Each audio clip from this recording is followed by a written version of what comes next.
Maaaring ikaw ngayon ay wala pang mga bagay katulad ng iba. Ang tanging meron ka lang ngayon ay kaalaman. Huwag kang mag-alala.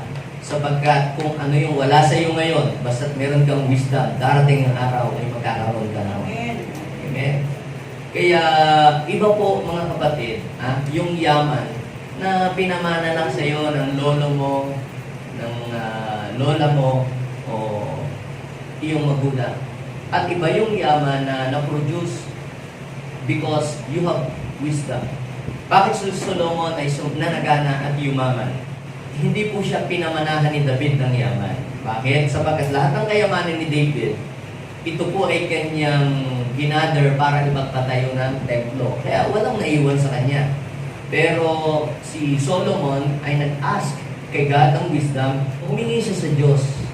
At nung po siya binigyan ng Diyos ng karunungan, iyon, doon umunlad ang buhay niya. Hindi siya binigyan ng mana ng kanyang ama. Pero dahil sa karunungan na kanyang tinataglay, mga kapatid, na-bless ang kanyang buhay. So napaka-importante na ang unang-una nating i-desire sa buhay natin ay bigyan tayo ng wisdom. So, anong ibig sabihin ng wisdom? Ang wisdom is the ability to apply knowledge that you have in a practical way. Kung tayo ay nag-aral sa school, kung tayo ay pumasok sa mga training, nag-enroll tayo to attend trainings, yan pong mga yan ay knowledge. Knowledge lahat pong yun. Pero kapag in-apply mo ito in a proper way, na kung saan ay makakatulong sa iyo, ang tawag doon po ay wisdom. Meron pong isa pong doctor na siya po ay medical doctor. At siya ay nagbibigay ng mga advice, ng mga health advice para maging healthy ang kanyang mga mga kliyente niya. Pero habang siya ay nagbibigay ng health tips and advice, siya po ay humihit-hit ng vape. Ang tawag po doon ay lack of wisdom. Nag-aral siya ng ilang taon na paano maging healthy ang isang tao, paano ma-avoid ang sakit. Pero hindi niya in-apply ang lahat ng kanyang mga natutunan. So, meron lang siyang knowledge, pero wala siyang wisdom. So, ang wisdom is the ability to apply knowledge you have in a practical way. Ang wisdom din, mga kapatid, is the ability to make a right choice. Nalalaman, alam mo, napagpasyahan kung ano ang mabuti at kung ano ang masama. So, meron kang ability to make a right decision. At ang isa pang mahirap pag-desisyonan, mga kapatid, yung between good and good. Diba? Madaling magpasya kapag ang pagpipilian mo lang ay kung alin ang mabuti at kung alin ang masama. Pero, kung ang pagpipilian ay kung alin ang mabuti versus mabuti, parang ang hirap magpasya. Di ba? Kailangan mo talaga doon ng wisdom from the Lord. Halimbawa, mayroong dalawang naliligaw sa iyo. Kunyari lang example.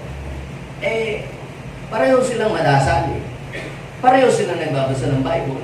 Pareho silang nag-worship kay Lord. Ang hirap magpasya, no? Pareho silang mabait. Now, paano gagana sa iyong wisdom? Basahin mo ang salita ng Diyos. God created men according to His image. Una, dapat may relationship kay God. Di ba? Pangalawa, God took the man into a garden of Eden. To what? To work it and take care of it. Number 3, sabi sa Bible, Genesis 2:18, it is not good for a man to be alone. Binigyan sa papartner. So, pag binasa mo yon, may darating ng wisdom. Anong wisdom? Una, dapat may relationship kay God. Pangalawa, dapat may work. Diba? Diba? And it's not good for a man to be alone. Hindi sapat yung mahalang ang Diyos. Diba? Bakit po? Kasi kaya ko po ito nasabi. Kasi meron po akong nakaunsilan. Guwapo naman yung asawa niya. Kaya lang ang problema, malakas naman ang katawan. Wala namang sakit. Pero, hindi nag-work. Wala naman siyang aasikasuhin, wala naman siya ng mga alagaang bata. Dahil malaki ang anak. Sabi niya, kahit pala gwapo ang asawa mo, minsan pwede mong, gusto mong masapakin eh.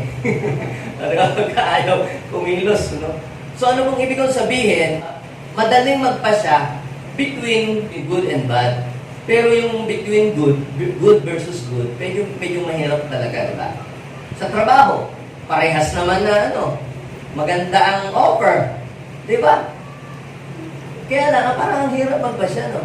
Anong pipiliin mo? Piliin mo yung hindi makakahadlang sa iyong pag-serve kay Lord. Amen? Yun ang wisdom. Ay, malaki nga ang sahod. Hindi ka naman mapayapa. Napapalayo ka pa kay Lord. Hindi yun ang wisdom. Ang wisdom, yung ikaw ay kumikita na, nai-inlove ka pa kay Lord, nagiging useful ka pa sa kanyang kingdom. That is wisdom. Amen? So, patuloy natin at marami pa tayong mga magagandang bagay na matututunan sa karunungan.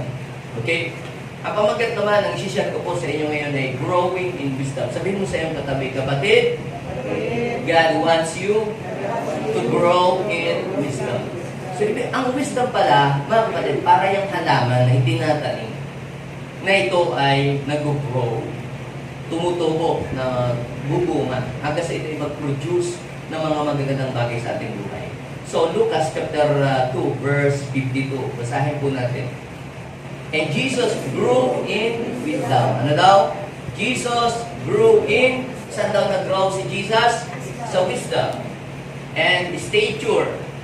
And in favor with God and men. So, pansinin natin, Jesus grew in every area of His life.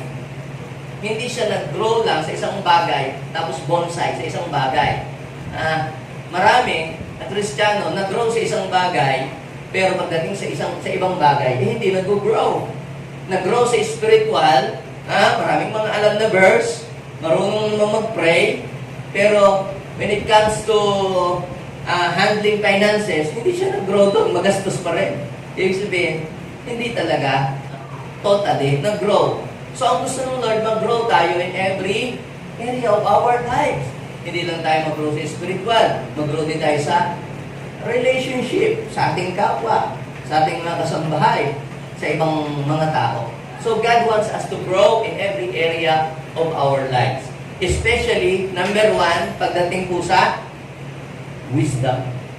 So, ulitin mo nga, sabihin mo sa iyong katabi, God wants you to grow in wisdom. So, sabi sa Bible, Jesus grew in wisdom and stature and in favor with God and with men. Pero pansinin niyo, saan nag-umpisa ang lahat kay Jesus? Ano yung pinaka-starting point ng pag-grow niya? Nag-grow siya in wisdom. So, masasabi natin na tayo ay nag-grow na in wisdom kapag natututo ka na kung paano mo ingatan ang iyong sarili. Pansinin niyo po, kahit marami tayong naipong ari-arian, na-acquire na mga gamit, di ba? Marami na tayong naimpok na kayamanan dahil sa ating pong kasipagan. Pero hindi mo naingatan ang iyong sarili. Anong mangyayari sa iyong katawan? Pwede ang iyong katawan ay ikaw ay magkasakit. Kaya pansinin niyo, ang daming masisipag magtrabaho. Angat naman ang buhay, pero laging may sakit.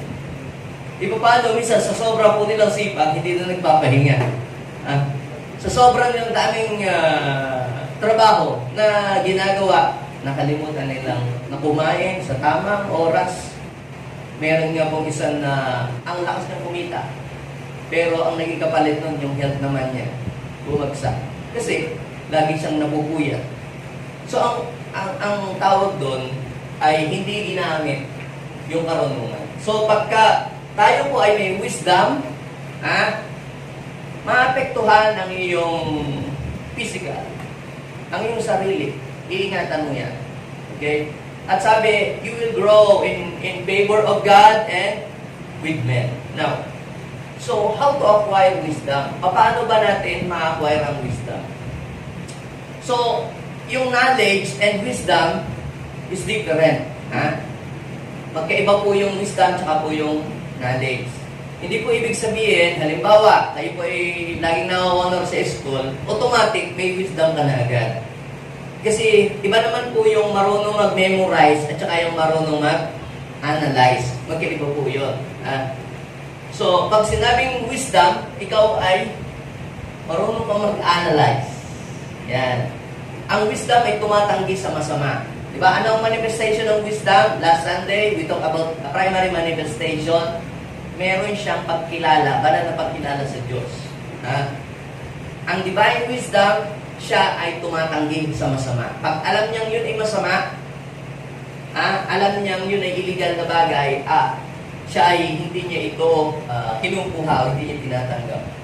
So, ang divine wisdom, ang isa pa sa manifestation nito ay siya ay nag-aakay ng mga tao sa matuwid na pamumuhay. Nilalapit niya ang mga tao sa Diyos. So, that is divine wisdom. Now, paano tayo makakapag-acquire ng wisdom? Ano ba yan, Pastor? Paano yan? Matanda na ako. Papasok pa uli ako sa grade 1 para magkaroon po ako ng wisdom. Bakit may mga hindi naman nakapag-graduate ng college, pero ang gagaling nilang mag-business? Diba? Katulad halimbawa ni Bill Gates, ni Jack Ma. Mga na-drop nga sila sa kanilang sa mga klase. Pero nag-operate sa kanila yung wisdom. Alam niyo po yung top 10 na mga pinakamayaman sa buong mundo, actually, hindi po sila lahat nakatapos sa pag-aaral. So, ibig sabihin ba, Pastor, pinopromote mo na dito na huwag na mag-aaral? Hindi po yun yung aking point. Ang point dito, there is a big difference between yung acquired knowledge na nakukuha natin sa school at saka po yung wisdom na nag-ooperate sa isang tao. Unless na mag-operate sa iyo ang wisdom ng Lord, may hirapan kang maging matagumpay sa iyong buhay. Pero kahit hindi ka nakatapos, yun ang ibig kong sabihin. Kasi maraming iba, wala nang hope ang buhay ko na maging successful dito sa mundo. Wala nang hope ang buhay ko na ako'y umunad kasi hindi naman talaga ako kapatapos ng pag-aaral. Ito ay para doon sa mga tao, para bang ang sila'y nanglilit sa sarili nila dahil hindi sila nakapag-aral na tingin nila sa sarili nila, they are failure na. Pero kapag nag-operate sa iyo ang wisdom, bagamat wala kang masteral degree or wala kang PhD, you will become successful. Naniniwala po kayo? Kapag nag-operate sa iyo ang wisdom ng Lord, kailangan kang makapag-acquire nito. Kailangan mong ma-acquire ang wisdom. At paano? Saan ito nag-uumpisa? Number 1, you must have fear of God. Kinakailangan magkaroon ka ng banal na takot sa Diyos. Sabi ng Proverbs chapter 9 verse 10, the fear of the Lord is the beginning of wisdom, and knowledge of the Holy One is understanding. Pag sinabing fear of the Lord, ikaw ay naniniwala sa Diyos, naniniwala kang may Diyos, ang Diyos ang source ng lahat ng bagay, ang Diyos ang pinanggagalingan ng lahat ng blessing na kailangan mo sa buhay mo, at nagdidepende ka sa Diyos. Yan ang mga taong may fear of the Lord. Yung mga taong hindi nagdidepende sa Diyos at nagdidepende lang sa kanilang galing, husay, pinag-aralan, kalimitan yun ang pinakahiya ng Lord. Kaya, yung sabi kanina ni Dr. sinabi kanina, binanggit na verse dito, yung Proverbs chapter 3 verse 5, ano sabi doon? Trust in the Lord with all your heart and lean not in your own understanding. Sino nagsasalita doon? Si Solomon. Hindi pala si Solomon, tatay niya. Sino ba tatay niya? Si David. Pinapayuhan niya ang anak niya. Yan, payo yan eh. Yung mga payo ng kanyang tatay, karamihan doon, sinulat niya. Anak to, pakinggan mo ha. Ito, trust in the Lord and lean not in your own understanding. In all your ways, acknowledge Him and He shall direct your path. Sinasabihan niya, si Solomon, na magtiwala siya sa Diyos, huwag siyang masyadong manangan, magdepende sa kanyang sariling alam. So, sabi niya doon, magtiwala ka sa Diyos. Huwag kang manangan sa sariling karunungan. Siya isang guniin sa lahat ng iyong balak at kanya kang itutumpak sa lahat ng iyong lakad. So, ang tao kung may fear of the Lord, kinukonsult niya ang Diyos sa buhay niya, yung mga decisions niya ay ina-ask niya kay Lord ito ng guidance. Sabi po ng Psalms 14 verse 1 and 2, ang sabi ng hangad, walang Diyos. The fool says, there is no God. So yun po pa ng mga taong hindi naniniwala sa Diyos. Kahit pa siya degree holder o pot holder, at hindi siya naniniwala sa Diyos, ang tawag dyan ng Bible ay foolish. The fool says, there is no God. Wala namang Diyos. Sabi ng verse 2, ang Panginoon pala ay nagse-search kung meron daw kung marunong. Ang hinahanap ng Diyos yung marunong. Sino ba yung marunong? Yan, taga Santa Barbara, sila Sister Josephine, marunong. Ay, marunong pala sila. Naghahanap daw ang Panginoon ng marunong. Kung sino ang taong marunong pa. Ibig sabihin, marunong pa ba sa oras na ito? Ibig sabihin, may nag-church pa ba sa panahon ito? Hindi, digital age na ngayon. Wala naman mga lahat na lang i-research sa internet. Pati yung kanyang sakit. Ano ba yung sakit ko? Parang gano'n, ano? Sabi doon, kung may taong marunong pa, nasa kanya'y gumagalang. So, ibig sabihin, ang taong mayroong banal na pagkatakot, pagkilala, paggalang sa Diyos, yun ang marunong. At kung ikaw ay pumunta dito para sambahin ng Diyos, congratulations, isa ka doon sa taong matalino. So, yun ang starting point. Kaya napunta dito kasi tinatanggap mo sa iyong sarili, ikaw ay kulang na kailangan mo ang Diyos. Yung mga taong hindi na nila tinatanggap sa sarili nila, hindi ko kailangan ng Diyos. Kasi marami akong pera, okay na yun. Yun ay mangmang. Hindi niya naisip na lahat ng meron siya sa isang igla, pwedeng mawala yun. Diba? Hindi niya naisip, isang igla, pwede siyang maging makakalimutin. Kaya tayo, yung may takot sa Diyos, siya'y laging umaasa, nagdidepende, at kinikilala niya ang Diyos na ang Diyos ang source ng lahat ng bagay na meron siya. So, yun ang starting point ng karunungan. Magkaroon ka ng takot, banal na pagtatakot sa Diyos. Pangalawa ay study the Word of God. Basahin mo ang salita ng Diyos. Pinayo din ni David kay Solomon sa anak niya na ang salita ng Diyos ay ilagay sa kanyang puso. Tingnan nyo, Psalms 19 verse 7. Ang kautusan ng Panginoon ay walang kamalian. Ito ay nagbibigay sa atin ng bagong kalakasan. Kita nyo, ang salita pala ng Diyos ay nakapagbibigay ng kalakasan. Kaya tama si Jesus sa kanyang verse na kinot from Deuteronomy. Sabi, man shall not live by bread alone, but by every words that comes from the mouth of God. Kapag tayo po'y kumakain ng mga kanin, nag-almusal kayo, nag-breakfast kayo kanina, ang kalakasan na kayang ibigay nun sa inyo ay physical strength. Pero hindi niya kayo kayang bigyan ng lakas na umarap sa problema. Kailangan mo na i-take ang salita ng Diyos para magkaroon ka ng kalakasan sa buhay. Kaya ito sabi ng Bible, ang kautusan ng Panginoon ay walang kamalian. Perfect! So kaya huwag kang magdududa sa nakasulat sa Bible. Dahil sabi, wala daw itong kamalian. So sino itong nagdududa? Yun namang mga yun, may mali din, may error din. Pwedeng siguro sa pag-i-imprenta, magkamali yung pag-imprenta kasi dumaan sa machine eh. Pwedeng magkaroon ng, sabihin natin, typographical error. Pero yung sinasabi niya, hindi siya pwedeng magkamali. Dahil lahat ng tao na nagbasa ng salita ng Diyos, lahat po naging mabuti ang buhay nila. Kasi sabi ng mga matatanda nun, sabi, babasa kami ng Bible, ay, huwag yung magbasa ng Bible. Ay, baka taloko kayo, masisira ang ulo niyo dyan sa mga pagbabasa ng Bible. Wala akong tao na nagbasa ng Biblia na tamang motibo sa pagbabasa na nasira ang ulo. Actually nga, pang-repair nga ng utak ang salita ng Diyos eh. Mari-repair ang utak mo kung may sira ka na, may saltik ka sa utak. Basahin mo ang salita ng Diyos, mari-repair yung mga damage sa iyong isip. Paano hindi nagiging mabuti sa isang tao pagbabasa ng Biblia? Pag mali ang motibo ng kanyang pagbabasa. Sige, basa ko ng Bible. Pambara kay Mrs. Maghahanap ka ng verse, pambato kay Mrs. Pag si Mrs. nagwawala. Pagka si Mrs. inaninir mo, Yan, pang bato kay mister. Yan. Okay. So, pang debate, para magamit sa debate. Yun ang maling motive ng pagbabasa. Pagka kayo po nagbabasa ng Bible at naghahanap lang kayo ng magagamit sa debate, kasi dinidebate yung kapitbahay nyo, yung ibang religion, ay hindi po kayo magkakaroon ng wisdom.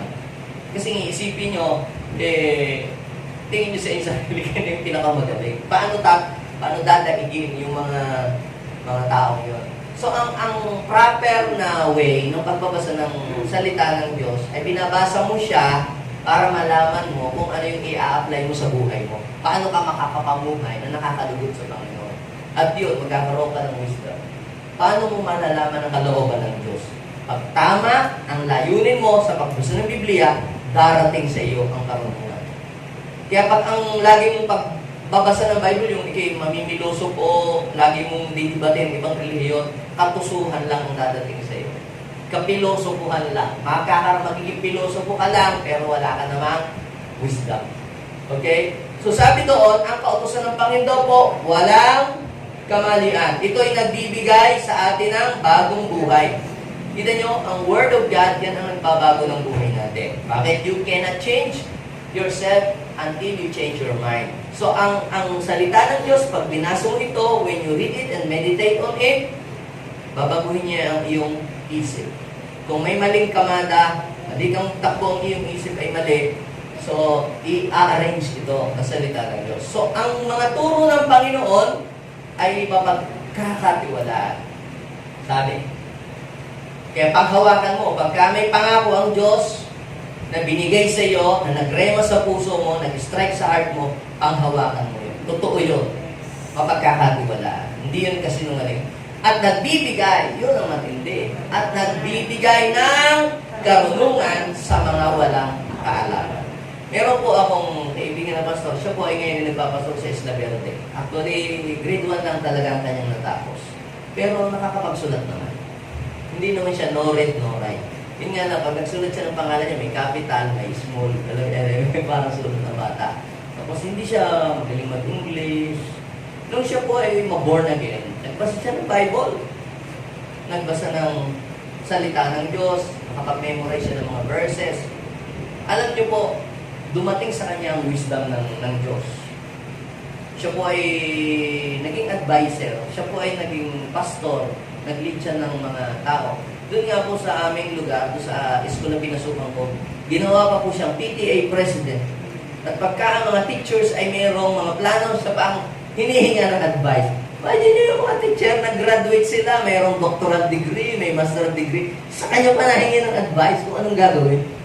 Pagka may kakounsel na bata, siya ang tinatawag at siya ang pinagkakounsel kasi hindi daw nila alam ang gagawin. Bakit ganun? Hindi siya nakapag-aral, pero bakit nagagawa niya ang mga bagay na yun? Kasi po, dumating sa kanya ang karunungan ng Diyos. Paano niya ito na-acquire? Nung nagbasa siya ng salita ng Diyos. So kayo ay marunong na, dahil nag-aral na kayo, maaari kayo nag-graduate sa EDNAS o graduate kayo sa kung saan kayo nag-graduate, sa UP or sa SLU, saan mo kayo nag-graduate. Meron na kayong knowledge. Pero pag nagbasa po kayo ng Bible, bibigyan kayo naman ng Diyos ng wisdom. Magkakaroon po kayo ng karunungan. Sabi doon, nagbibigay ng karunungan sa mga walang kaalaman. Ang salita ng Diyos, alam nito ang future. At kapag binasa mo ito, hindi ka lang bibigyan ng idea, bibigyan ka lang ng guide, bibigyan ka din ito ng guide para hindi ka mapahamak. Ang tawag ng wisdom. So, ang salita ng Diyos, yan, ang pangunahin po itong source ng wisdom. Ano ba ang pangunahing source ng wisdom? Ang salita ng Diyos. Hindi yung nagtatanong, ano ba ang sabi sa bolang kristal? Ano ba ang horoscope ngayon? Ano ba ako? Virgo ba ako? Leo o Sagittarius? Huwag kang sasama doon sa mga tao may initin ang ulo at yung mga nakapula, madaling magalit. Yun po mga advice na yun ay demonic wisdom. Hindi tayo sa horoscope. Dinong nabili pa ng wala na pa ng diary ngayon, nasa online. Ano ba ang aking ngayon? Yung horoscope, titingnan mo kung anong mangyayari sa iyong buhay. instead na doon ka magdepende, yun po ay demonic wisdom. Ang lahat ng mga sinasabi doon is from demonic wisdom. Basahin mo salita ng Diyos. Yun ang source ng ating wisdom. At ikaw ay magkakaroon. So itong pastor na ito, anong nangyari sa kanya? Nagkaasawa po siya ng doktor. Doktor ba? Yung doktor na hindi yung gagamot na doktor. Yung doktor na academic. Administrator ng school. Napangasawa niya, administrator. E samantalang siya ay hindi naman nakapagtapos ng pag-aaral. So kapag meron ka palang wisdom, yung mga unexpected na bagay, ito ay mangyayari sa iyong buhay. Kaya huwag kang ma-discourage kung hindi ka nakapag-aral.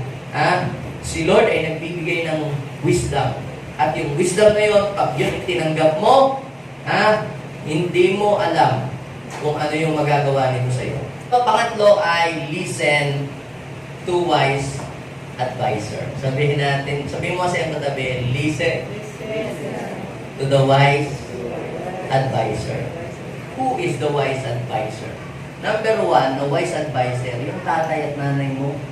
Kaya pag sinasabi ka, anak, kung ikaw muna mag-aaral ka muna mabuti, huwag mo munang unahin ang pag-boyfriend, girlfriend, kahit naman, pwede naman yung pagsabihin. Kaya kasi nasabihan, dahil naranasan na nila sa buhay nila, na ayaw nila na mangyari din sa iyo yung pangit na nangyari sa buhay nila. So, pag ikaw ay nakikinig sa payo ng mga matatanda, mga taong mayroon ng karanasan sa buhay, mga taong may karanasan sa buhay, meron na silang reserve na karunungan. Kung kayo halimbawa ay mag-asawa at meron kayong problema sa marriage, lalapit ba kayo sa isang single at magtatanong, kung gagawin ko, Mars, kayo mga ako, meron kami problema mag-asawa. Tapos ang tinatanong mo, wala pang asawa, wala pang naging boyfriend. So, paano kanyang papayuhan about marriage? Paano kanyang papayuhan about relationship? O kaya naman, hihingi ka ng payo, may problema mag-asawa, hihingi ka ng counsel. O kunyari, ikaw ay Christian, naniniwala ka kay God, nasa ka ng Bible, tapos hihingi ka ng advice sa isang unbeliever. Ibig sabihin sa hindi nakakakilala sa Diyos at hindi nagbasa ng salita ng Diyos, anong ipapayo niyo sa iyo? Ay, hiwalayan mo na yan, ay maglasing ka na lang, mag-inuman na lang tayo. So anong payo niya sa iyo? Hindi ka makakakuha doon ng wisdom. Ang ipapayo niya sa iyo doon, ay kung ano lang yung worldly na alam niya, na nasasabihin sa iyo. Okay? So, listen to wise advisor. At ang number one, na wise advisor, ay yung iyong parents. Pangalawa, na wise advisor, ay yung spiritual leader. Pangatlo na wise advisor, yung mga tao na nagtagumpay na doon sa ganong situation ng buhay nila. Yung bang one step ahead. Yung mga nauna na, kung kayo po ay businessman, kayo po ba ay hihingi ng payo about sa business sa isang empleyado? Halimbawa, problema kayo sa business, kakaproblema ang business ko. Tapos hihingi kayo ng payo sa isang empleyado na hindi nagbi-business. Ang payo, kaya nga ako, Mars, hindi nagbi-business. Talagang ganyan. Manunugin lang. So, anong payo ang matatanggap mo sa kanya? Di discouragement. Madi-discourage ka lang. Pero hindi ka makakatanggap ng wisdom. Kung ikaw ay negosyante at may problema ka sa business, saan ka hihingi ng advice? Doon sa mga negosyante na kalampas na doon sa iyong pinagdadaanan. Kaya napaka-importante sa bawat isa sa atin ay magkaroon po tayo ng mentor. Hindi tormentor. Mentor. Pag sinabing mentor, yung ahead na sa atin ang kaalaman pagdating sa bagay na iyon. Halimbawa, katulad ko, meron akong mentor sa pagpapalago ng church, o meron akong mentor sa paano mag-minister ng deliverance. Yung mga ganon, iba-ibang mentor. Iba ang mentor mo pagdating sa iyong marriage life. Meron ka ding mentor pagdating sa business, kung ikaw ay businessman. Kung ikaw ay estudyante, meron ka dapat mentor, nagme-mentor sa iyo about sa iyong love life para ma-guide ka. Hindi yung kailang ka lang hihingi ng payo pagka marami ka ng problema. So, kapag sinabi po nating wise advisor, yung willing kang sumunod doon sa kanyang ipapayo sa iyo. Kasi minsan tayo nahingi ng advice, hindi advice pa lang hinihingi natin. Permission lamang doon sa gusto natin. Ano ba ang hinihingi mo pala, hinahanap mo palagi? Advice or permission? Pastor, hihingi po ako ng advice. Meron po akong karelasyon, hindi nakakakilala sa Panginoon. Ayuhan niyo nga po ako kung anong dapat kong gawin. Di siyempre, papayuhan ka. Ayon doon sa nabasa niyo salita ng Diyos. Kasi kapatid, alam mo, sabi ng salita ng Diyos, do not equally you to the unbelievers. Huwag kang pumatol sa mga taong hindi kikilala sa Panginoon. Kung magkaiba kayo ng belief, kahit nagmamahalan kayo, lagi kayong may away. Imagine niyo ano halimbawa, pag-asawa, nagkasal, magkaiba ng belief. Sa tingin ninyo, hindi sila magkakaroon ng debate palagi. Ano ba, yung isa atheist, yung isa Christian. Sa palagay ninyo, lahat magkakasundo kaya sila. Yung isa, hindi naniniwala sa Diyos. Yung isa, naniniwala sa Diyos. Tapos yung, tsaka yung pagka yung magkaiba din ng church, mahirap din. Yung isa paglinggo, nasa sabungan, yung isa nasa bingguhan. Ang hirap, di ba? Magkaiba ng church, na pinupuntahan. So, kaya, pag binigyan ka ng advice, hindi, yan naman yung maboborn again din. Sabi, mag-pray ka kay God na, hindi po pastor, hindi po sister, kasi ganito yan. So, anong ibig kong sabihin? Hindi advice ang iyong hinahanap pala. Ang hinahanap mo lang ay kakampi na kakampihan ka doon sa mali mong ginagawa. Pag sinabing wise advisor, kung ano yung sasabihin niya sa iyo, you must be willing to obey. Bakit? Kasi yung hihingan mo ng advice, ibig sabihin ka sa kanya, naniniwala ka, sasabihin niya, makakabuti para sa iyo. Huwag ka na lang humingi ng advice. Hindi mo rin lang pakinggan yung payo. Pero, kapag ka ikaw ay humingi ng advice at yung nag-advise sa iyo ay nagbigay sa iyo ng payo, kailangan mong i-discern. Anong i-discern? Alamin, kung talagang yung advice na yun ay galing sa Diyos. At ang advice na galing sa Diyos, ito ay magtatama at mag-aayos ng iyong buhay. Kaya, alam mo, maraming ang mga advice sa atin, papagulo lang ng buhay natin. Ay, lasing tayo, mag-inuman tayo. Yung mga ganon, mga payo. So, hindi po ba wise advice? Yung pagka may problema, maglasing. O paano ako makakapasa? Bayaran mo na lang yung professor natin. Pasa ka na. So, hindi po yun. Ay, paano kung mahuli ka? O, lalo ka na-drop ka patuloy. O na-kick out ka pa doon sa school. So, hindi siya wise na advice. Kapag sinabing wise advisor, merong dapat fear of the Lord. Yung hihingan mo ng advice. Matino ang buhay. Ayos at tama ang buhay. Hindi nga rin niya maalaman ang takbo ng buhay niya kung anong gagawin niya sa buhay niya. Tapos hihingi ka ng advice sa kanya. Di baka parehas kayong mawala sa tamang direksyon ng buhay. Di ba?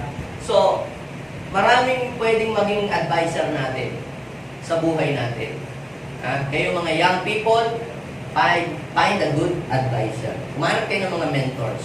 Yung pong mga bago dito, yung pong mga mature natin ng mga leaders, pwede po sila mag-mentor sila. Maghingi kayo ng advice sa kanila. At kayo naman po manghinihinga ng advice, kapag ka po naman po yung advice na yun na kapag ka po nag-confide sila sa inyo, at ito yung mga confidential matter, ay huwag naman natin itag sa Facebook. Kayo po hininga ng advice at sila ay nag-confide ng kanilang mga personal na bagay sa buhay nyo dahil nagtitiwala sila sa inyo. Kaya pagka yung ikinakalat, yung mga confidential matter, ayan wala kang wisdom. Kasi magiging magulo lalo ang buhay ng tao. So, sabi doon sa Proverbs 8:32-33, basahin po natin, go! At ngayon, aking anak, ako nga ay pakinggan. Si David, nagsasalita siya kay Solomon. Sabi niya, at ngayon, aking anak, ako nga ay pakinggan. Sundin ang payo ko't liligaya ang iyong buhay. Kaya kita niyo yung mga anak na hindi sumunod, hindi nakinig sa advice ng magulang, nagsasuffer. Hindi yung mga anak na nakinig sa payo ng magulang nila, anong nangyayari sa kanila? Sila po ay nag-rejoice. Yung iba kasi gusto enjoy now, then suffer later. Yes, maring pag nakinig ka sa nanay mo, sa tatay mo, anak, unahin mo ng pag-aaral, parang nagsasuffer ka. So, kailangan ko palang pilit unahin ng pag-aaral kasi yun ang payo ng mami tsaka dati.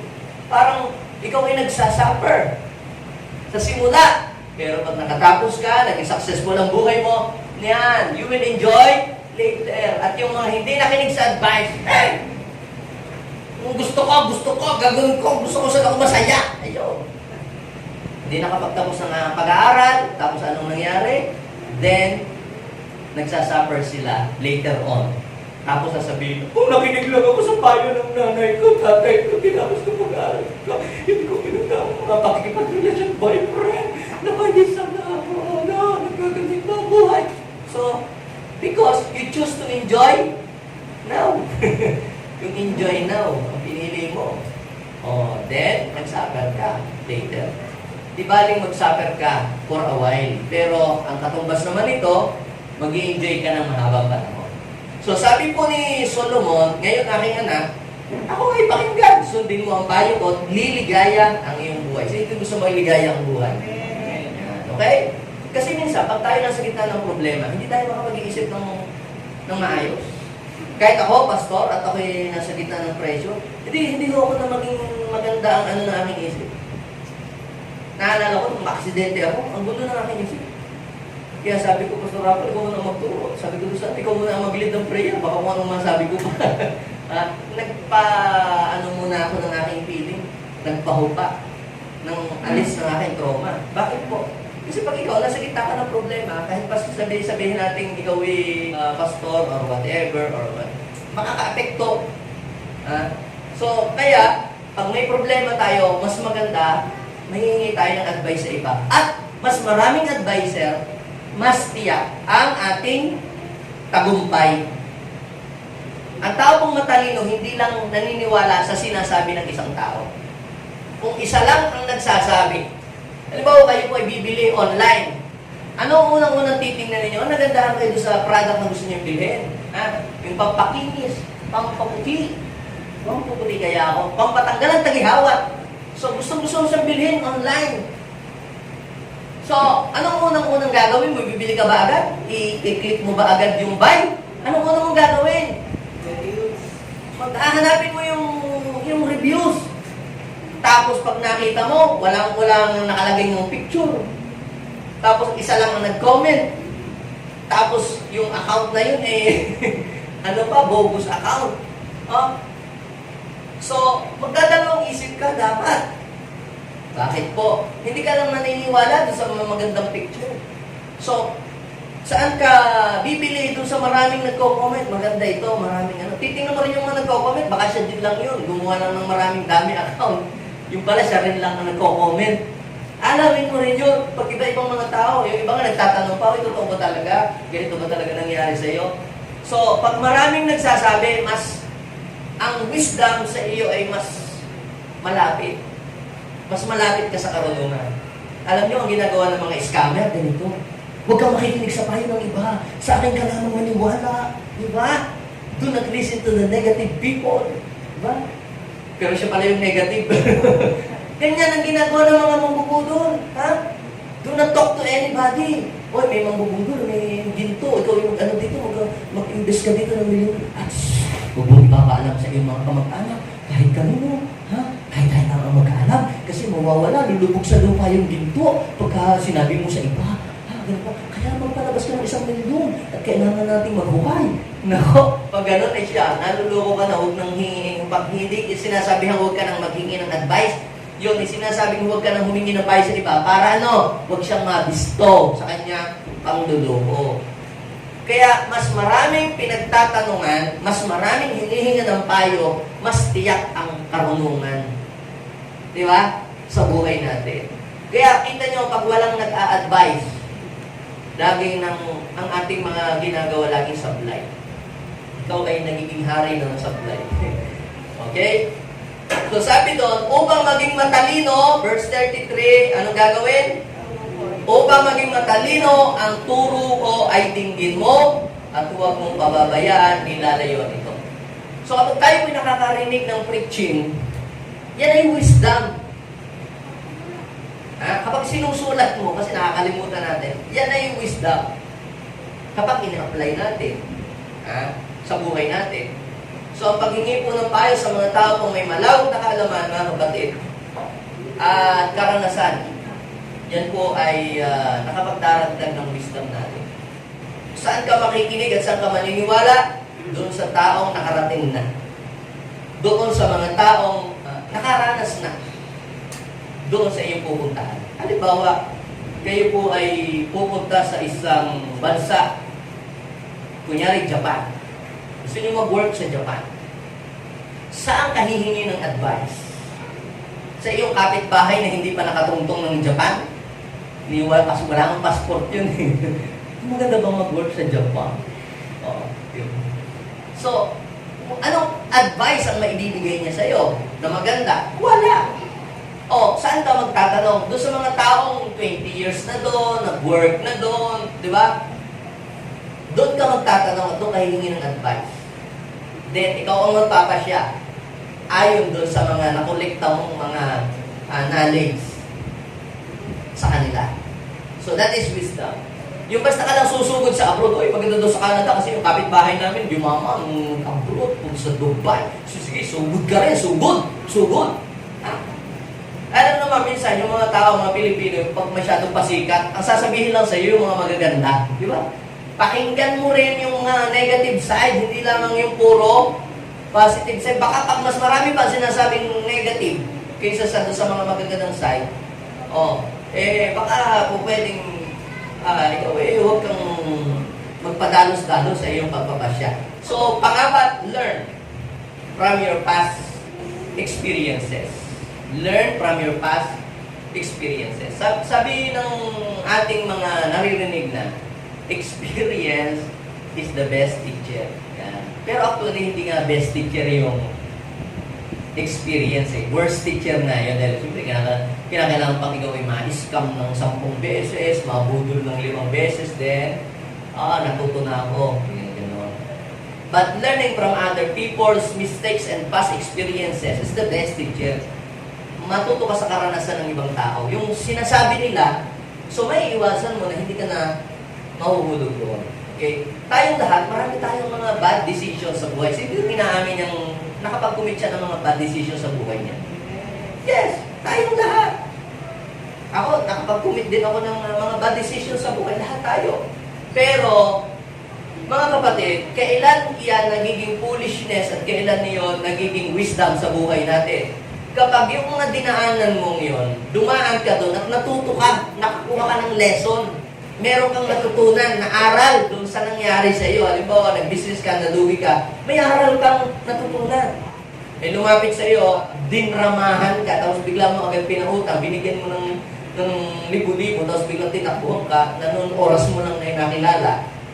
Then natuto ka. Sa susunod, hindi ka lang basta naniniwala doon sa mga nagpapaawa effect. Hindi yung lahat na lang ng naawa, lahat ng nagdadrama, papahiramin mo at utangin mo. Tapos utangan ka, tapos bigla namang mga naglalaho ng parang mula. Hindi mo lang kung na-rapture o napapunta sa impyerno. Tapos laging gano'n, tapos nagreklamo ka. Ano ba naman yan, mga tao manluloko? Kung ginamitan mo ng wisdom, baka hindi naman ka na maloko. Pwedeng makalusot sa atin sa una, pero pag maya't-maya naman, naluloko ka na lagi, di ba, lagi kang naiisahan, baka hindi nag-operate sa iyong wisdom.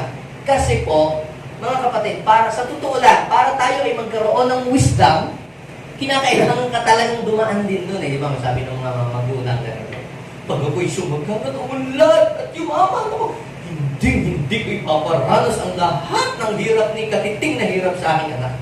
Parang napakamapagmahal mo. Kung titingnan mo, napakamapagmahal naman ng magulang mo. Hindi daw ipaparanas yung mga hirap na naranasan yung pinagdaanan niya sa buhay. Now, the question is this, paano tatalino ang anak mo? Paano siya rurunong at huhusay kung hindi niya dadaanan yung dinaanan mo?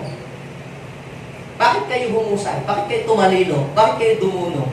Kasi, dami yung pinagdaanan, kapalpakan sa buhay. Sino nga amin doon? Yes, tayo may kapalpakan. Natuto nga lang tayo sa kapalpakan natin. Pero, kung hindi ka natuto sa mga kapalpakan mo sa buhay, at hanggang ngayon, tuloy-tuloy ka pa rin pumapalpak sa buhay, hindi ka acquire ng wisdom. Hindi mo nakuha ang wisdom. Isipin mo, nag-business ka, nalugi, tuition fee mo yun para sa iyong wisdom. Oo, nabudol ka, di ba? Kasi may nagpa-invest sa iyo na hindi 1,000 mo, gagawin 1,000,000 after 15 days.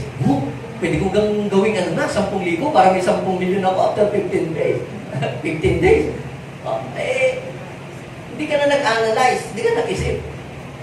So, ay alam niyo po, yung mga mambubudol, ang kanila pong style ay to strike our emotion. Di ba gusto mo tumulong? Di ba gagawin? Di ba marami kang taong gustong tulungan? Siyempre, ikaw naman, mahaba. Oo nga, marami kong mga mailangan. Mag-invest ka sa akin. Yung 1,000,000, gagawin natin 1,000,000 within 15 days. Talaga? Sige, gawin ko ng 20. Yun. Tapos biglang laho na. So, ang tawag doon, hindi gumana hindi nag-operate. Nagkaroon ka muna ng pag-a-analyze. Tika muna, kung tatanay ko si Henry C., kaya ba niyan gawing 1,000,000 nga talaga yung 1,000,000? It takes time bago siya naging milyonaryo. Hindi po yung 15 days lang, naging milyonaryo na siya. Then, nagsari-sari store pa ngayon, sa bugang pa nga ng misa, yung ano niya, hanggang sa nakapag-build siya ng empire, tsaka pa siya sumagana. So, kinakailangan, mga kapatid, matutong muna tayo sa ating mga karanasan sa buhay. At yung mga karanasan natin sa buhay, yun ang nagbibigay sa atin ng karunungan. Kapag ang isa pong tao ay nagkakaedad na yan, nagkakaroon na siya ng karunungan. Kung siya ay learner. Meron ba kayong narinig na, yun ang matanda ay walang pinagkatandaan. Ibig sabihin, hindi siya learner sa dumating na mga pagsubok sa buhay niya, hindi siya natututo. Sa mga karanasan, halimbawa, lagi kayo napuputulan ng ilaw, laging nandiyan yung magpuputol ng ilaw at napuputulan, nadidilim ang inyong paligid ng daanan. Halimbawa, yung siguro naputulan ka ng 1 beses, siguro ay makakuha ka na ng learning doon ng wisdom. Para hindi mangyayari yon, either magbayad ka ng advance, kung wala kang sabing lagi nagagastos, ay anong mangyayari? Mag-ipon ka linggo-linggo para meron ka mapambayad. Pero kung ginagastos mo yung pambayad para sa kuryente, at tapos sasabihin mo bakit ka napuputulan, ginagastos mo yung budget, palagi ko parang hindi ka nakapag-acquire ng wisdom. So kailangan maramdaman natin yung pain para magkaroon tayo ng wisdom. Okay? Minsan, kailangan maramdaman natin yung sakit. Sakit na mawalan, sakit na maloko, para tayo matuto. Okay? Job chapter 12, verse 12. Basahin po natin. Go.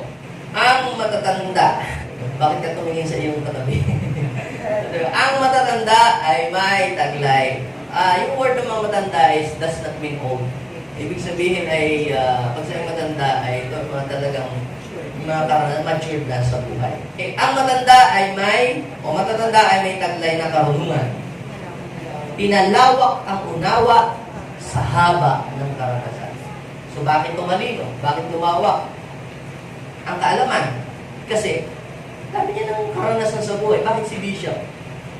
Dami niya nung naipapayo. Ang dami niyang nasasabi. Kaya hindi na nga nakatingin sa notes. Kasi ang dami na niyang stuck. Nakarunungan sa dami na bang mga taong lumapit. Dami ng karanasan sa buhay. Kaya, pag yung mga tao ay nagkakaedad na, marami na yung knowledge, stuck knowledge. Hindi nga pala salita, pero pag nagsalita yun, wisdom. Kaya ako, pagkasama ko sila, nakikinig ako sa kanilang mga sinasabi. Kung isang word lang na sabihin nila, ay talagang napaka-strong ang impact sa buhay. Okay. So kapag ang isang tao po, nagkakaedad na, yan, umuunlad na ang karunungan.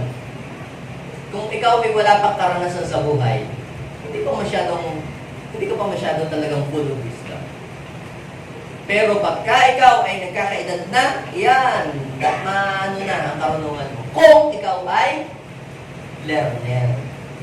Doon sa iyong pinagdaanan. Okay, and last, ask God for wisdom. So, paano tayo makapag-acquire ng wisdom? Dapat magkaroon ka ng takot sa Diyos. Banal na pagkatakot sa Diyos. Ano pa?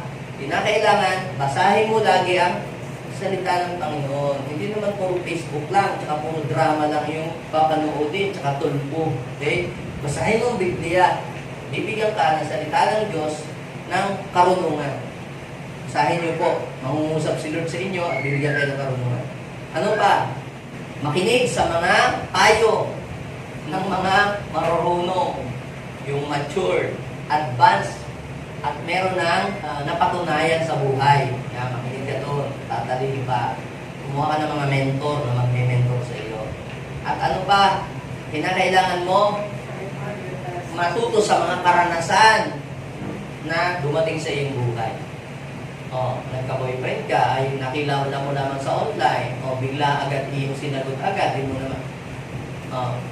Yung pala, AI, nang nag-drawing mukha, hindi pala siya talaga yun. Tapos, nag-love ka. Tapos, biglang pinirahan ka pa. Tapos, biglang naglaho para bula. Tapos, ayan na naman. Pagkalipas sa isang buwan, may nagpakilala naman sa iyo. Mas gwapo kung sa gusto na una. Kasi, in-improve ng AI yung kanyang itsura. Di ba? Biyanan ka na naman. Na-inlove ka na naman doon sa robot. So, ano nangyari? Hindi ka natuto doon sa naunang nangyari sa iyo.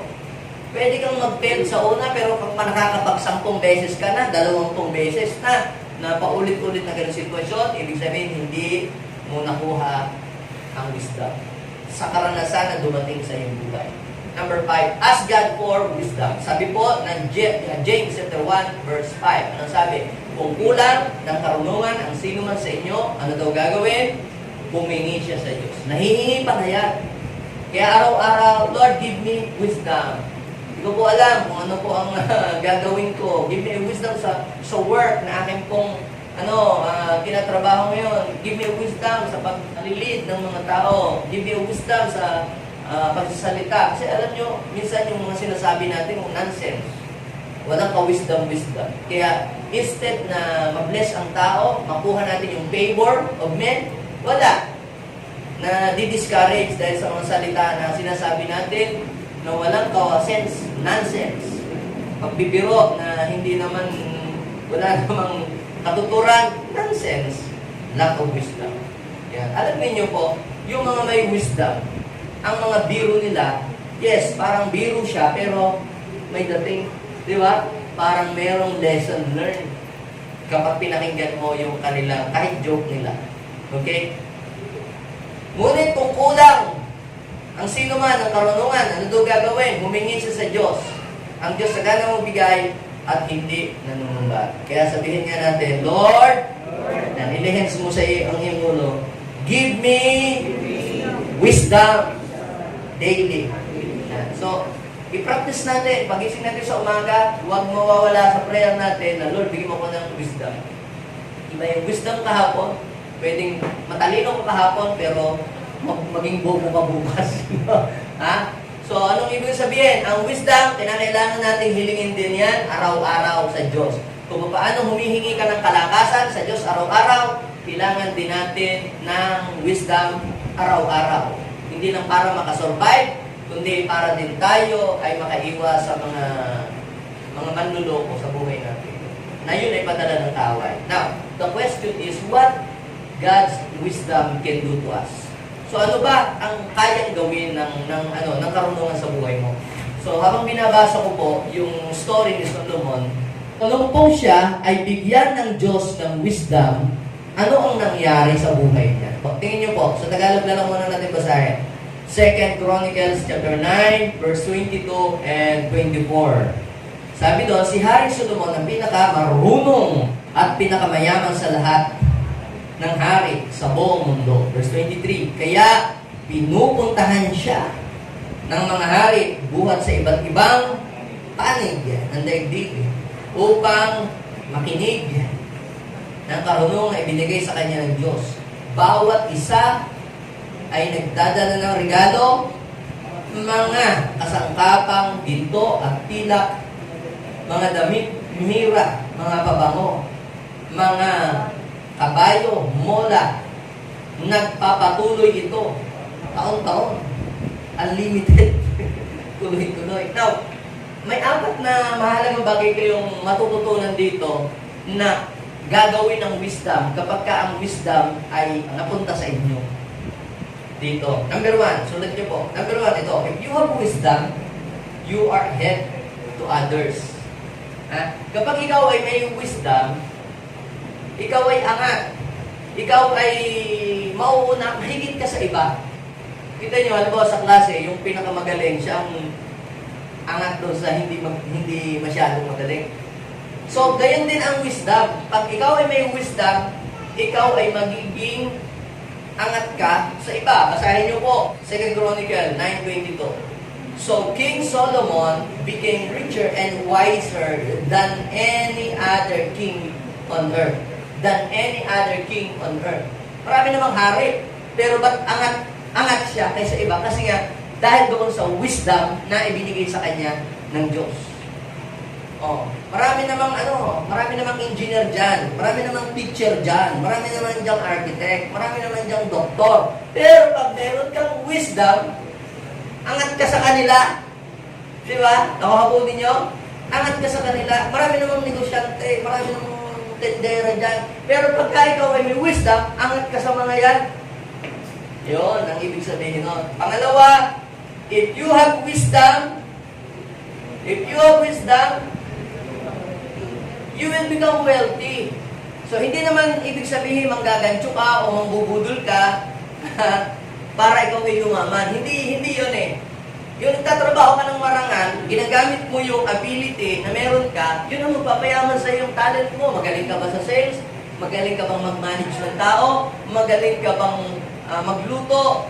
Yun yung ability na binigay sa iyo ng Diyos. Kapag ginamit mo yun, yun ang magpapasagana sa iyong buhay.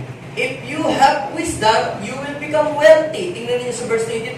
Si Hari Solomon ang pinakamarunong at pinakamayaman sa lahat ng hari sa buong mundo. Bakit siya nanagana? Kasi siya ay mayroong karunungan. Kasi ganito yan, hindi ka bibigyan ng Diyos ng malaking yaman kung hindi mo ito kayang i-manage. Halimbawa, kayo po ay may anak, kunyari si Brad Jeff. Papabaunan mo ba siya ng 1,000 sa school? Hindi, bakit? Napakaiwala lang niya. Di ba? Baka mamaya kung anong gawin niya doon sa 1,000. So, anong ipapahawak mo na sa kanya? Yung carry niya. Naalala ko nung ako ay elementary, binibigyan lang sa aking baon, 5 piso. Pagka-graduate ko ng grade 6, ginawa ko 100. Pero yun ho, pang 1 week. Alam niyo po, first time kong maghawak ng 100. Alam niyo po, Monday pa lang, ubus na yung 100. Ginawa ko, nilibre ko yung mga klase ko. Bumili ako ng pagkain. Hindi ko alam paano hawakan ng 100. Ako hihingi ulit. Kinabukasan, sabi ng tita ko, magtiis ka. Inuubos mo yung pangbaon mo hanggang sa isang linggo. Alam niyo po, rumunong ako. Paano ko rumunong? Ang ginawa ko po, pinabarayahan ko yung 100, inano ko sa 5.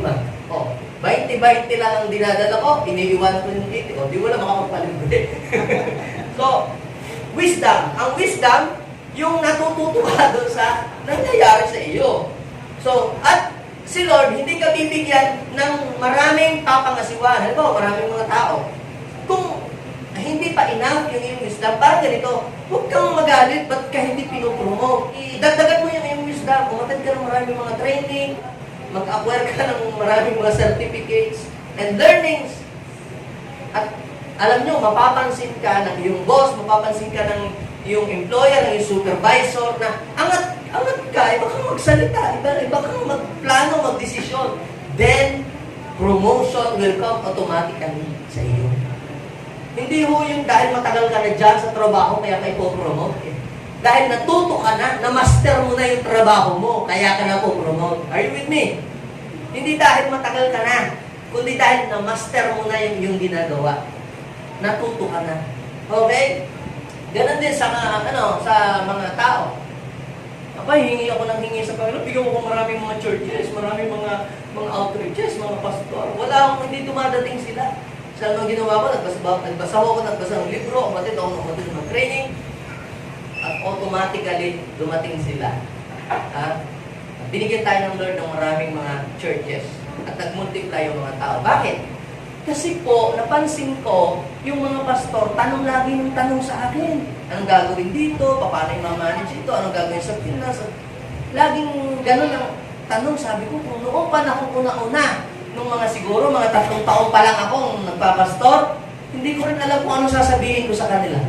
Pero dahil lahat ng mga tinatanong nila, nadaanan ko na, naranasan ko na, ganito ang gawin mo, ganito, ganito, ganito sabihin mo.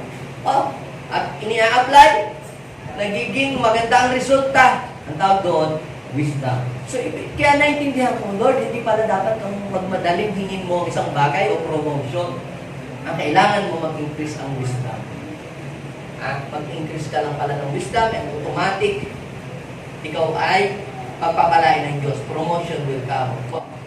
Pangatlo, if you have wisdom, people will come to you to be ministered. Yun na nga, kasi sabi ko. Nung una, wala pong nag-i-invite sa akin na mag-guest speaker, walang kumukuha sa akin na mag-share sa kanilang congregation, sa mga leadership training, wala. Pero ako po ay nag-acquire ng wisdom. Attend ako ng mga trainings, nagbasa ko ng mga books. Actually, pagka ako may pera, hindi ako bumibili ng mga damit. Ang binibili ko, books, at ako ay nagbabasa. Napansin ko na lamang isang araw na may nag-invite sa akin. At yung nag-invite, may umattend doon, in-invite din ako doon sa church nila. At doon sa pinakarinig na doon sa church nila, in-invite ulit ako. Ang dami yun. Doon, marami nag-invite sa akin. Tapos, pinagtuturo ako sa mga leadership, sa mga training and sa pastoral training.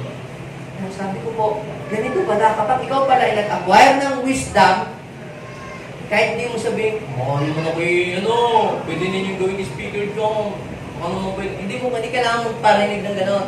Ang kailangan mo lang gawin, dagdagan mo ang iyong wisdom, ang iyong kaalaman. At yung kaalaman mo, parang magnet yun na maghahanap yun ng opportunity para sa inyo. Ha? Kaya kahit tayo mga kabataan, instead na kayo ay maglaro mga mobile games, buy books, magbasa kayo. Kung ayaw nyo bumili, ang dami dyan sa internet na pwedeng pag-aralan. Study how to manage finance.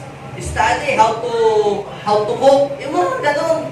Aral kayo sa TESDA, libre. Tapos meron pang allowance. Di ba? Pag-aralan yun, opportunity yun. Bakit? Kasi po, sabi ng Bible, get wisdom. Wisdom is supreme. So if you have wisdom, people will come to you to be ministered. Halimbawa, ikaw, isa kang lawyer. Maraming magkukonsulta sa iyo, maraming magkukonsult at hihingi sa iyo ng mga legal advices. Bakit? Matalino ka, marunong ka, na ipapanalo mo ang kaso palagi. Ibig sabihin, meron kang wisdom. Kung ikaw ay doktor at meron kang wisdom, kasi lahat ng nire-reseta mong gamot, may epekto. Hindi mo lang siya ginagawang hula. Subukan na ito. Ito naman. Palitan natin. Di ba? Pag may wisdom ka, maraming tao pupunta sa iyo to be ministered. At ihanda mo ang sarili mo. Kasi pipilahan ka talaga ng kliyente. Pipilahan ka. Magiging kang financial advisor sa kanila. Maraming tao magtatanong sa iyo.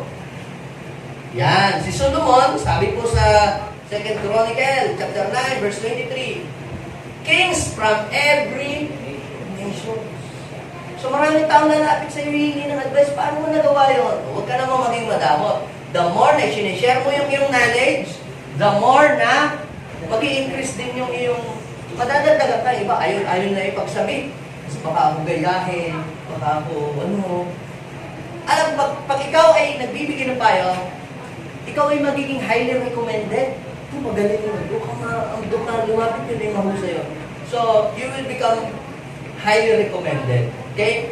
Kings from every nation came to consult him and to hear the wisdom had given to him. Kaya, humanda ka. Maraming hihingi sa iyo ng payo at magtatanong sa iyo. Okay? Pang-apat, if you have wisdom, everything you need will be provided. Bakit ka kinakapos? Laging wala. Laging wala kang trabaho. Tanungin mo ngayon sarili. I have enough wisdom ba? O baka wala, mag-training ka. Makakapag-acquire ka ng wisdom. At hindi ka mawawala ng trabaho. Bakit? Kasi marami laging mag-hire sa iyo. Meron ho akong magtatrabaho na hindi kumahagilap. Magaling talaga siya. Madiskarte siya. Alam niya lahat. Alam magtubero, alam mga, di ba? Pag ganoon, pag mag-hire ka ng tao, hindi yung marunong lang magpukpok at maglalari ang i-hire mo, di ba? Dapat alam niya lahat. Alam mag-welding, alam mag-electrician, alam mag-drive, alam lahat ng gagawin, alam mag-design. Ang tawag doon, mga kapatid, ay wisdom. Kaya kung ikaw ay halimbawa ay karpintero, huwag lang yung magpabaon ng pako. Ang iyong pag-aralan. Pag-aralan mag-welding, pag-aralan mag-electrician, pag-aralan mo lahat. Huwag lang yung hanggang mason, di ba? Hanggang sa yung ginagawa ng kontraktor, pag-aralan mo. Pag-aralan mo din saan ang mura na bakal, saan ang mura ng yero. Pag-aralan mo lahat yun. Ang tawag doon, nag-acquire ka ng wisdom. Kaya ngayon, pag may naghahanap, ano ngayon, ang mangyayari? Eh di magkakaroon ka ng source of income. Sige, sa akin ka na bibili at mas mura sa akin. Tapos maghahanap ka naman doon sa pinakamura. Di magbebenta ka naman sa kanya. Di tumubo ka. Ang tawag doon ay wisdom, mga kapatid. So, tingnan ninyo. Bawat isa ay may So, pag ikaw ay may wisdom, yung mga pangangailangan mo, kahit maliliit na pangangailangan, pamasahe man yan, o pambili ng load, mapoprovide yan. Hindi yung pambili lang ng load, nanghihingi ka pa sa nanay mo. Alam nyo, mga kabataan, gusto magkapera, ang dami ngayong opportunity online. Mag-share ka lang ng link ng Lazada, and then Lazada will give you a commission. O di, pang-load lang, di mo nahihingi sa nanay mo. That is wisdom. Sabi nga ni Kuya Apple, bakit itong mga batang ito, pagka nagsiservice, lagi na lang pababa. Makapaglagay nga din ng mga buhay bawang at hindi na sila bababa. Dito na lang sila sa itaas. Ang tawag doon ay wisdom. Simple wisdom. Simple, pero ikarunungan, di ba? So sabi ko doon, bawat isa ay may dalang regalo, mga kasangkapang ginto, pilak, ano ba yung mga yun? Nadala-dala ng mga tao, damit, pabango, di siyempre paghari, di ba dapat lagi kang yung hygiene, pabango ka dapat lagi din, di ba? So, ano ba?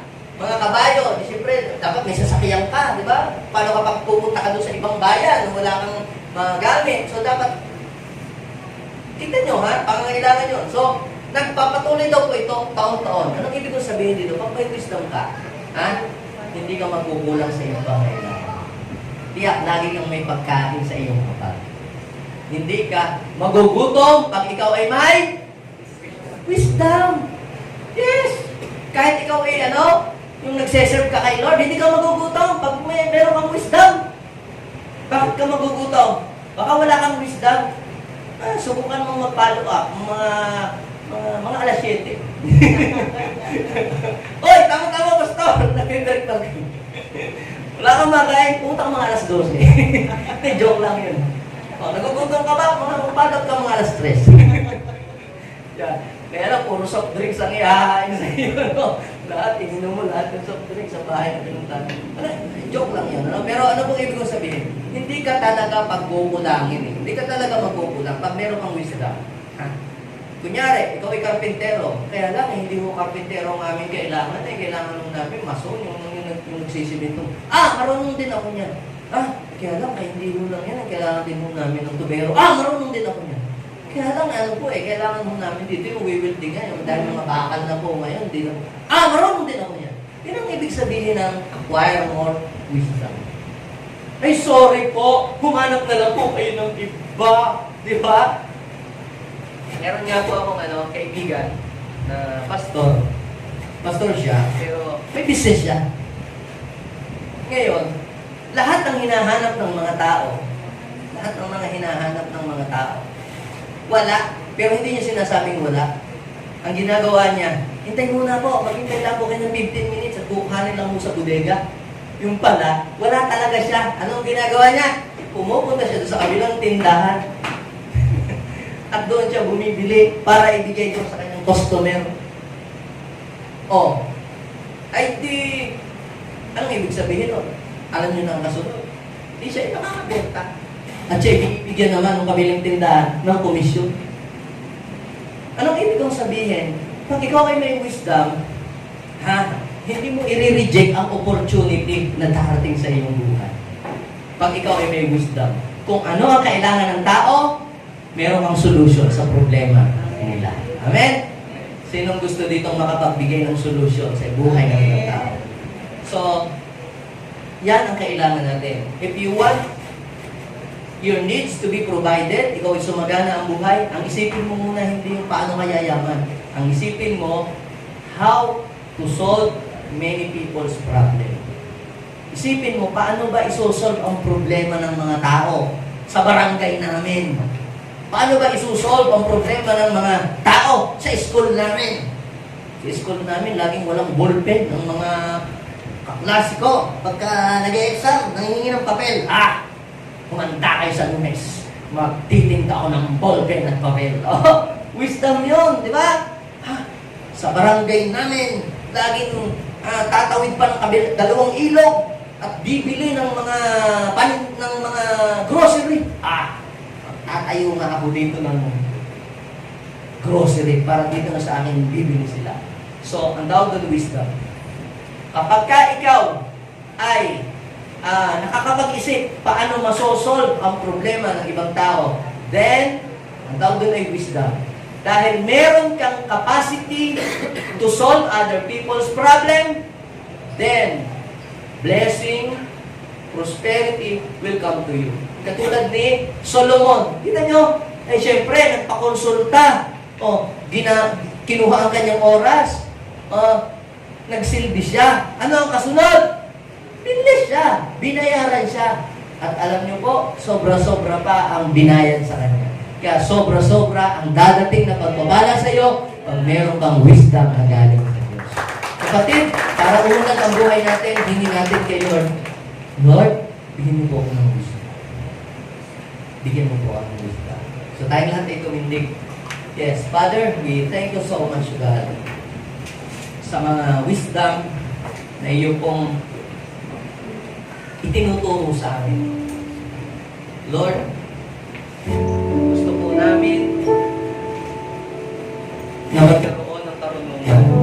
Yes, maaaring tayo po noong mga unang panahon, nung hindi pa kasi natin nakikilala si Lord, wala pang nagpapayo sa atin, hindi pa natin naririnig ang mga salita ng Diyos. Pag kumit tayo ng mga maling desisyon sa buhay, at naging guilty tayo, up to now, nagigilty tayo sa mga mali na nagawa natin desisyon sa buhay. Kapatid, stop na pagiging guilty. Learn something. Get learnings doon sa mga failure and move forward. Get the learnings and move forward. Hindi pa huli ang lahat sa buhay. Yes, pwede pang maayos ang lahat. Kung ikaw man ay nag-fail noong una, dahil sa iyong maling desisyon, hindi pa huli ang lahat. You are still alive. Marami pa mga magagandang bagay na prepare para sa iyo. Ang kailangan mo lang gawin ay i-apply yung karunungan na ibinigay sa iyo ng Diyos. Mula doon sa mga karanasan, mula doon sa mga natutunan mo in the past. Yes, humingi tayo kay Lord ng wisdom to solve not only our problem, but also to solve our other people's problem. And the blessing will automatically flow to you. Lord, tawarin niyo po kami sa mga maling desisyon namin, sa mga nonsense words na lumalabas sa aming bibig na walang saysay. Beginning today, Lord, we are asking for more wisdom para kami ay maging blessing sa iba, para magawa namin ang inyong kalooban. Tawarin niyo po kami, Lord. Beginning today, Lord, we entrust everything to you. Hindi kami nagtitiwala sa aming pag-aralan lang sa academics. Hindi kami nagtitiwala sa aming mga napag-aralan lang sa school. Kami ay magtitiwala sa iyong galing, sa iyong husay, sa iyong kaalaman. Dahil alam namin, Lord, na ang iyong wisdom, Lord, ay hindi kailanman ito nagkakamali. We trust you, Lord. Pwede bang tayo ay manalangin, ilagay natin ang ating kamay sa puso natin, bigkasin natin ang panalangin ito. Sabihin natin, Panginoong Jesus, maraming salamat po. Dahil ikaw ang source ng wisdom. Ako po ay lumalapit sa iyo. Inaamin ko po na ako ay kulang ng karunungan. Ako po ay humihingi. Bigyan mo po ako ng kaalaman. Tulungan niyo po ako na mai-apply ko ng tama ang lahat ng mga natutunan ko sa buhay. Panginoon, gamitin mo rin ako maging blessing para sa ibang tao. Maghari ka sa puso ko. In Jesus' name, Amen. Ako na lang magpe-pray. Father, bless your people. Bless them. And supply all their needs. Ang mga taong nagtataglay ng karunungan, Lord, they will become a head, O Lord Jesus. They will become wealthy, O God. And Lord, sila ay gagawin mong blessing na makapag-minister sa maraming tao. At hindi mo sila pagkukulangin sa lahat ng kanilang kailangan. Maraming salamat in Jesus' name.